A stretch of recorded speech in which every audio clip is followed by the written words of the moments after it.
Olá, hoje nós vamos falar sobre os arquétipos do feminino, que é o momento que eu mais estava esperando, pois eu acho que essa é a melhor parte de todo o conhecimento, é a gente poder entrar em contato com esses arquétipos.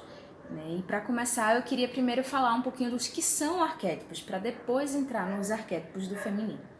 Arquétipos, ele é um conceito trazido por Jung, né, que fala sobre são como grandes conteúdos de energia, de imagem, de símbolos, de ideias, de conhecimentos que estão no inconsciente coletivo.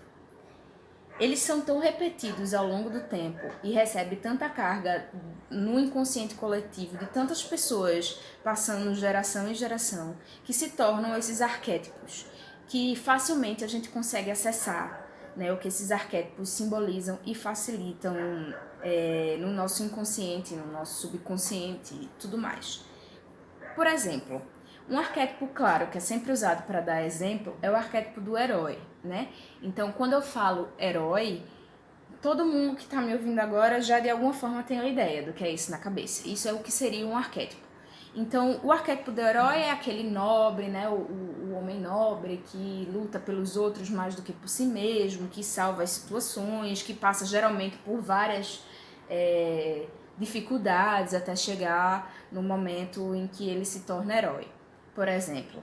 Então, tudo isso que eu falei é alguma das partes desse conhecimento, dessas simbologias que estão no inconsciente coletivo, que faz com que quando eu fale herói, você acesse várias informações. É lógico que dependendo da sua cultura, da região que você vive, da sua história de vida, esse horário vai ser um pouquinho diferente. E assim vai ser para cada pessoa. Mas em qualquer lugar do mundo que eu falar arquétipo do herói ou herói, né, lógico, na língua de cada país, eu vou acessar uma camada de informação inconsciente, né? Então, quando Jung descobriu isso e começou a estudar isso muito também através dos sonhos, né, de como é que essas simbologias vinham nos sonhos, ele revolucionou muita coisa. Ele revolucionou depois na nossa modernidade a propaganda, o cinema, as histórias, tudo que a gente conhece, a gente pode não saber, mas está absorvendo conhecimentos desses arquétipos. Então, quantas histórias de herói a gente conhece que tem nos cinemas, nos livros, nas coisas, enfim. Então, a publicidade usa muito disso também. Marketing. Por quê? Porque é muito eficaz em acessar a sua mente. A verdade é essa. Utiliza ali de algo, de uma linguagem que seu inconsciente está muito familiarizado. Então, ele acessa muito rapidamente. E essa é a força do trabalho com os arquétipos dentro do feminino. Por quê? Os arquétipos do feminino, eles foram tirados de uma carga de conhecimento relacionado à mitologia, relacionado a religiões e comunidades matrifocais, que entendiam a natureza como sendo uma conosco e que criavam essas mitologias e às vezes até passavam ela adiante como uma forma de passar conhecimento espiritual. E com o decorrer do tempo, esses arquétipos, obviamente, já foram bem solidificados. Então, quando a gente traz, né, um arquétipo do feminino e bota por cima dele várias mitologias ou contos, a gente está dando um bocado de informação para o seu inconsciente sobre aquele arquétipo. Né? E como eu falei no vídeo anterior do Sagrado Feminino, que a gente utiliza esses conhecimentos de forma terapêutica, então imagina, os arquétipos do feminino, se eu falo para você, temos dentro dos arquétipos do feminino o arquétipo da guerreira. Só isso já é muito forte. Quando eu coloco, por exemplo, para dar aula, que eu coloco lá, vai ser a aula do arquétipo da guerreira. Eu quase não preciso explicar. As pessoas chegam, às vezes sem nem ler a descrição do evento, porque ela já sabe o que é aquele arquétipo, ela já entende qual é a energia que está envolvida naquele arquétipo e ela já sabe que ela quer trabalhar aquilo. Né? Então é um arquétipo bem marcado. Então o arquétipo da guerreira, ele vem com várias mitologias sobre deusas guerreiras, sobre conto de mulheres guerreiras, para que você possa ir integrando esse arquétipo dentro de você e entendendo que isso faz parte do seu feminino. Lembra lá do vídeo do feminino? Quem não viu o vídeo do feminino, vai no IGTV, procura lá o que é o feminino, o vídeo que eu falo sobre isso. porque eu falo um pouquinho sobre essa ideia do feminino estar fragmentado pelas partes que foram ficando do lado de fora quando o patriarcado tomou conta. E por tudo que é endemonizado na mulher, como sexualidade e várias outras coisas, né? Como, por exemplo, uma mulher que é forte, que impõe seus limites, que luta pelos seus direitos. São coisas que são reprimidas nas mulheres, que a mulher não deve fazer. Você escuta, né? Uma mulher não deve fazer isso, uma mulher não deve fazer aquilo, mas o homem não. O homem deve fazer isso, o homem deve fazer aquilo.